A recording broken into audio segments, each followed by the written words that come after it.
किसी गांव में रमेश अपनी पत्नी सोनाली के साथ एक छोटे से घर में रहता था। रमेश बेहद गरीब था। सारा दिन जंगल में जाता, वहां से लकड़ियां काट कर लेकर आता और उन्हें गांव में बेच देता। लकड़ियों को बेचने से जो पैसे मिलते, उन्हीं से वो अपना गुजर बसर करता। इन दिनों सोनाली गर्भवती थी। कुछ ही दिनों में रमेश और सोनाली के जीवन में एक नया नन्हा सा मेहमान आने वाला था। रमेश और सोनाली अपने आने वाले बच्चे को लेकर बहुत खुश थे। एक दिन सवेरे सवेरे रमेश अपनी पत्नी सोनाली से कहने लगा, सोनाली, अब ना मैं जंगल नहीं जाऊंगा, क्योंकि कुछ ही दिनों में हमारे यहाँ नया मेहमान आने वाला है ना। मुझे हर समय तुम्हारे पास रहकर तुम्हारा ख्याल रखना होगा। क्या पता हॉस्पिटल जाने की जरूरत कब आन पड़े। जी, आप चिंता क्यों करते हो? आप मेरी वजह से अपना काम तो बंद ना करो। वैसे भी पड़ोस वाली सरिता बहन है ना मेरे साथ, वो तो आपके जाने के बाद सारा दिन मेरे पास ही आकर बैठती हैं। तो सरिता बहन के होते हुए आपको चिंता करने की कोई आवश्यकता नहीं है। हाँ सोनाली, वो तो तुम ठीक कहती हो। सरिता बहन ने हमारी बहुत सहायता की है। वो इस संसार में बेचारी अकेली है। काश उनका पति भी आज उनके साथ होता तो वो भी अपने जीवन में काफी खुश होती। जी, आपने सही कहा, पर क्या कर सकते हैं, सब भाग्य का ही खेल है। तभी पड़ोस वाली सरिता सोनाली के घर आई। अरे सरिता बहन, आप! अभी हम आपकी ही बात कर रहे थे। अच्छा, क्या बातें हो रही थी भाई मेरे बारे में? सरिता बहन, आपके होने से हमें बड़ी हिम्मत मिलती है। आपके होने से मुझे सोनाली की कोई चिंता नहीं रहती। आप एक बहन की तरह उसका ध्यान रखती हैं। सच में हम बहुत भाग्यशाली हैं कि आप जैसी प्यारी पड़ोसन हमारे जीवन में है। बस बस रमेश भाई, अब और ज्यादा बोलेंगे आप तो मैं रो पड़ूंगी। रमेश किसी काम से घर से निकल गया। इधर सरिता और सोनाली घर में बैठकर बातें कर ही रही थी कि अचानक सोनाली के पेट में दर्द होने लगा और वो रोने लगी। ये देखकर सरिता सोनाली को फौरन अस्पताल ले गई। अस्पताल जाकर सोनाली ने एक प्यारे से बेटे को जन्म दिया। बेटे को पाकर सोनाली और रमेश बहुत खुश थे, लेकिन दोनों इस बात से अनजान थे कि वो कोई मामूली बच्चा नहीं था, बल्कि जादुई बच्चा था। देखते ही देखते 2 साल गुजर गए। अजय अब 2 साल का हो चुका था। अब वो चलने भी लगा था। एक दिन सोनाली और सरिता घर में बैठे अजय के साथ खेल रहे थे और रमेश अपने काम से जंगल गया हुआ था। अरे सरिता बहन, मुझे बाजार से सब्जी लानी है। क्या आप अजय के पास घर पे बैठ सकती हो? मैं तुरंत ही जाकर आती हूँ। वो क्या है ना, बच्चा छोटा है। अगर इसे मैं बाजार ले गई तो धूल मिट्टी की वजह से इसकी तबीयत खराब हो सकती है ना। अरे इसमें क्या सोनाली बहन, आप जाइए आराम से, मैं यहीं अजय के पास हूँ। सच में सरिता बहन मेरा कितना ख्याल रखती हैं। सरिता बहन के आने से मुझे कोई समस्या ही नहीं होती। ये सोचकर सोनाली घर से चली गई। इधर सरिता अजय के हाथ में एक खिलौने वाली कार देती है। अजय उस खिलौने वाली कार को जैसे ही 4 बार छूता है, कार सोने की बन जाती है। ये देखकर सरिता के होश उड़ गए। उस जादुई बच्चे ने आज तक किसी भी चीज को एक साथ एक ही बार में 4 बार नहीं छुआ था। इसलिए सोनाली और रमेश को कभी अपने जादुई बच्चे के इस जादू के बारे में पता नहीं चल पाया था। अरे बाप रे, ये खिलौने वाली कार तो सोने की बन गई। इसका मतलब ये बच्चा जादुई बच्चा है। ये देखकर सरिता बहुत खुश हो गई। उसने इस बात को परखने के लिए एक बार फिर से एक खिलौने वाली और कार अजय के हाथ में दी। अजय ने उसे भी लगातार 4 बार छुआ। अजय के छूने से वो कार भी सोने की बन गई।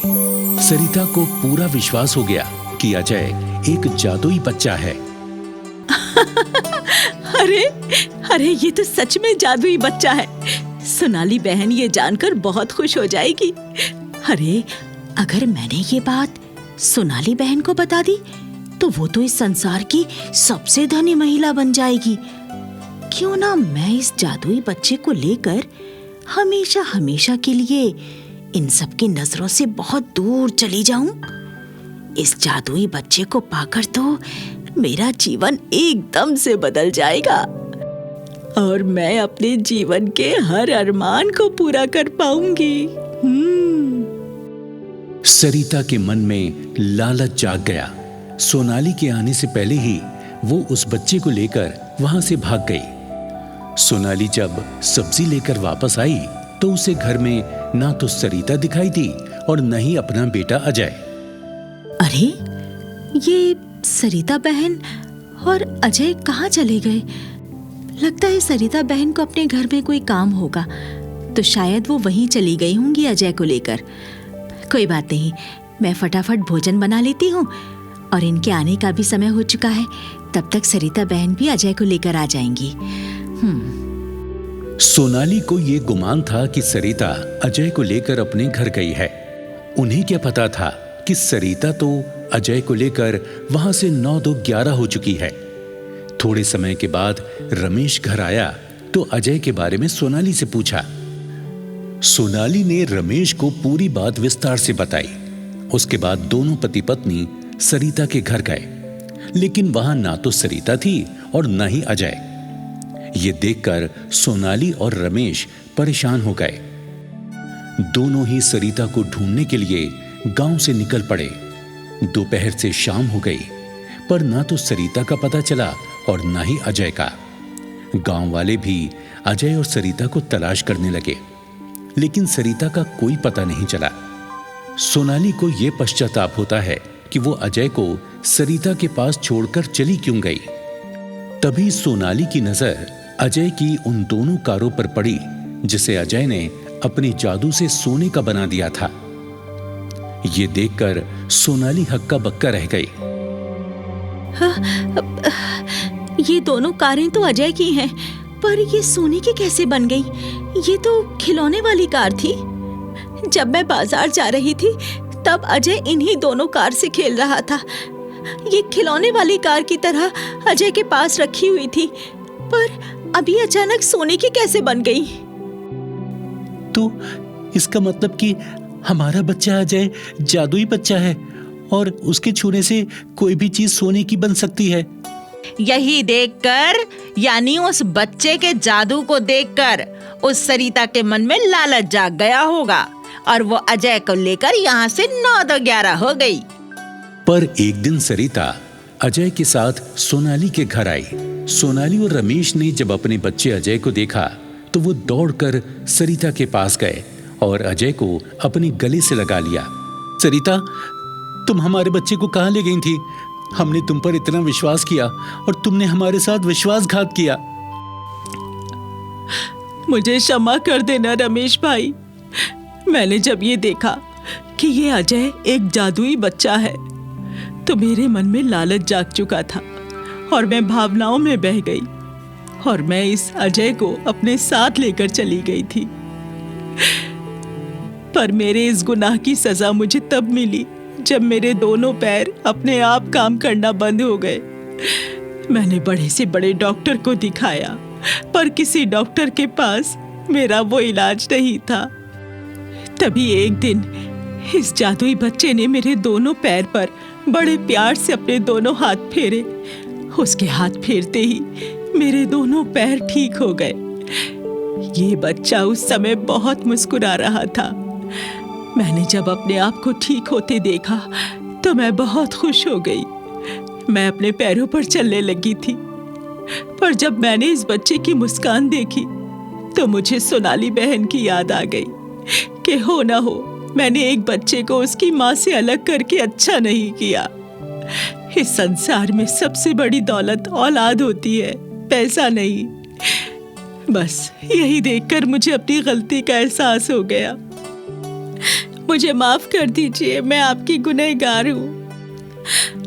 मेरा बच्चा, मेरा बच्चा, मेरा बच्चा, मुझे मेरा बच्चा मिल गया। अब मुझे किसी से कोई गिला शिकवा नहीं है। मेरा बच्चा अजय, अजय मेरा लाल। रमेश और सोनाली ने बच्चे को फिर से पाकर सरिता को क्षमा कर दिया और सरिता उस गांव से हमेशा हमेशा के लिए चली गई। उस जादुई बच्चे को पाकर सोनाली और रमेश का जीवन फिर से खुशियों से। किसी गांव में रमेश अपनी पत्नी सोनाली के साथ एक छोटे से घर में रहता था। रमेश बेहद गरीब था। सारा दिन जंगल में जाता, वहां से लकड़ियां काट कर लेकर आता और उन्हें गांव में बेच देता। लकड़ियों को बेचने से जो पैसे मिलते, उन्हीं से वो अपना गुजर बसर करता। इन दिनों सोनाली गर्भवती थी। कुछ ही दिनों में रमेश और सोनाली के जीवन में एक नया नन्हा सा मेहमान आने वाला था। रमेश और सोनाली अपने आने वाले बच्चे को लेकर बहुत खुश थे। एक दिन सवेरे सवेरे रमेश अपनी पत्नी सोनाली से कहने लगा, सोनाली, अब ना मैं जंगल नहीं जाऊंगा, क्योंकि कुछ ही दिनों में हमारे यहाँ नया मेहमान आने वाला है ना। मुझे हर समय तुम्हारे पास रहकर तुम्हारा ख्याल रखना होगा। क्या पता हॉस्पिटल जाने की जरूरत कब आन पड़े। जी, आप चिंता क्यों करते हो? आप मेरी वजह से अपना काम तो बंद ना करो। वैसे भी पड़ोस वाली सरिता बहन है ना मेरे साथ। वो तो आपके जाने के बाद सारा दिन मेरे पास ही आकर बैठती हैं। तो सरिता बहन के होते हुए आपको चिंता करने की कोई आवश्यकता नहीं है। हाँ सोनाली, वो तो तुम ठीक कहती हो। सरिता बहन ने हमारी बहुत सहायता की है। वो इस संसार में बेचारी अकेली है। काश उनका पति भी आज उनके साथ होता तो वो भी अपने जीवन में काफी खुश होती। जी, आपने सही कहा, पर क्या कर सकते हैं, सब भाग्य का ही खेल है। तभी पड़ोस वाली सरिता सोनाली के घर आई। अरे सरिता बहन, आप! अभी हम आपकी ही बात कर रहे थे। अच्छा, क्या बातें हो रही थी भाई मेरे बारे में? सरिता बहन, आपके होने से हमें बड़ी हिम्मत मिलती है। आपके होने से मुझे सोनाली की कोई चिंता नहीं रहती। आप एक बहन की तरह उसका ध्यान रखती हैं। सच में हम बहुत भाग्यशाली हैं कि आप जैसी प्यारी पड़ोसन हमारे जीवन में है। बस बस रमेश भाई, अब और ज्यादा बोलेंगे आप तो मैं रो पड़ूंगी। हाँ। रमेश किसी काम से घर से निकल गया। इधर सरिता और सोनाली घर में बैठकर बातें कर ही रही थी कि अचानक सोनाली के पेट में दर्द होने लगा और वो रोने लगी। ये देखकर सरिता सोनाली को फौरन अस्पताल ले गई। अस्पताल जाकर सोनाली ने एक प्यारे से बेटे को जन्म दिया। बेटे को पाकर सोनाली और रमेश बहुत खुश थे, लेकिन दोनों इस बात से अनजान थे कि वो कोई मामूली बच्चा नहीं था, बल्कि जादुई बच्चा था। देखते ही देखते 2 साल गुजर गए। अजय अब 2 साल का हो चुका था। अब वो चलने भी लगा था। एक दिन सोनाली और सरिता घर में बैठे अजय के साथ खेल रहे थे और रमेश अपने काम से जंगल गया हुआ था। अरे सरिता बहन, मुझे बाजार से सब्जी लानी है। क्या आप अजय के पास घर पे बैठ सकती हो? मैं तुरंत ही जाकर आती हूँ। वो क्या है ना, बच्चा छोटा है। अगर इसे मैं बाजार ले गई तो धूल मिट्टी की वजह से इसकी तबीयत खराब हो सकती है ना। अरे इसमें क्या सोनाली बहन, आप जाइए आराम से, मैं यहीं अजय के पास हूँ। सच में सरिता बहन मेरा कितना ख्याल रखती हैं। सरिता बहन के आने से मुझे कोई समस्या ही नहीं होती। ये सोचकर सोनाली घर से चली गई। इधर सरिता अजय के हाथ में एक खिलौने वाली कार देती है। अजय उस खिलौने वाली कार को जैसे ही 4 बार छूता है, कार सोने की बन जाती है। ये देखकर सरिता के होश उड़ गए। उस जादुई बच्चे ने आज तक किसी भी चीज को एक साथ एक ही बार में 4 बार नहीं छुआ था। इसलिए सोनाली और रमेश को कभी अपने जादुई बच्चे के इस जादू के बारे में पता नहीं चल पाया था। अरे बाप रे, ये खिलौने वाली कार तो सोने की बन गई। इसका मतलब ये बच्चा जादुई बच्चा है। ये देखकर सरिता बहुत खुश हो गई। उसने इस बात को परखने के लिए एक बार फिर से एक खिलौने वाली और कार अजय के हाथ में दी। अजय ने उसे भी लगातार 4 बार छुआ। अजय के छूने से वो कार भी सोने की बन गई। सरिता को पूरा विश्वास हो गया कि अजय एक जादुई बच्चा है। अरे अरे, ये तो सच में जादुई बच्चा है। सोनाली बहन ये जानकर बहुत खुश हो जाएगी। अरे, अगर मैंने ये बात सोनाली बहन को बता दी तो वो तो इस संसार की सबसे धनी महिला बन जाएगी।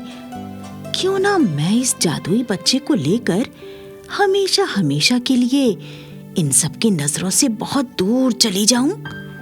इस जादुई बच्चे को पाकर तो मेरा जीवन एकदम से बदल जाएगा और मैं अपने जीवन के हर अरमान को पूरा कर पाऊंगी। सरिता के मन में लालच जाग गया। सोनाली के आने से पहले ही वो उस बच्चे को लेकर वहां से भाग गई। सोनाली जब सब्जी लेकर वापस आई तो उसे घर में ना तो सरिता दिखाई दी और न ही अपना बेटा अजय।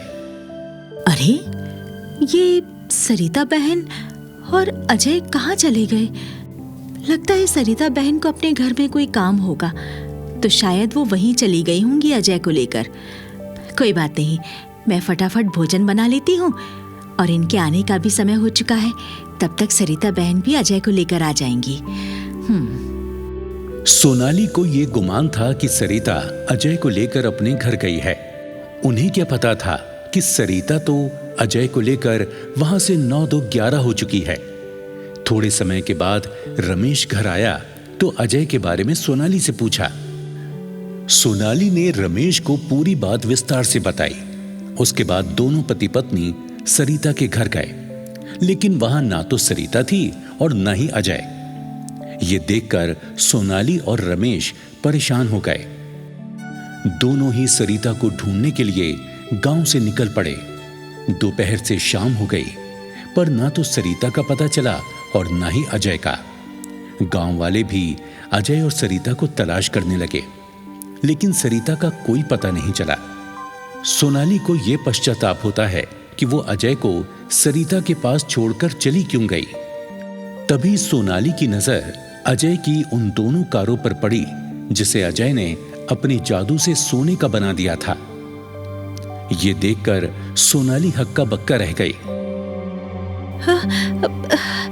ये दोनों कारें तो अजय की हैं, पर ये सोने की कैसे बन गई?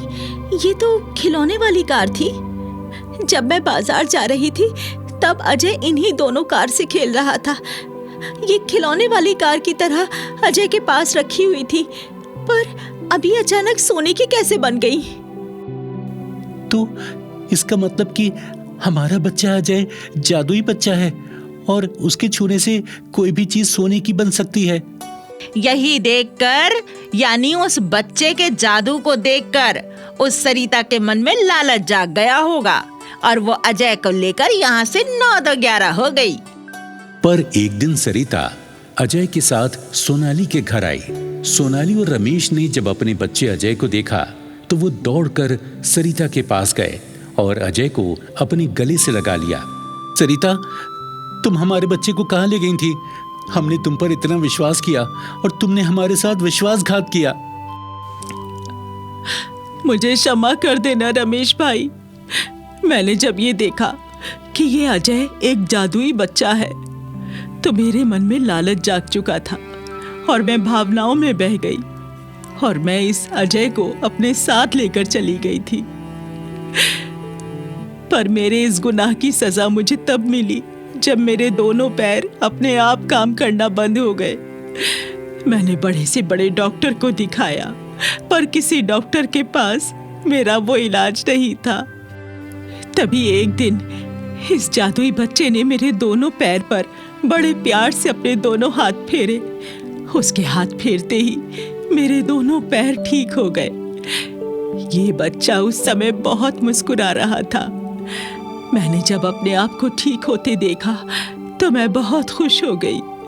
मैं अपने पैरों पर चलने लगी थी, पर जब मैंने इस बच्चे की मुस्कान देखी तो मुझे सोनाली बहन की याद आ गई कि हो ना हो मैंने एक बच्चे को उसकी माँ से अलग करके अच्छा नहीं किया।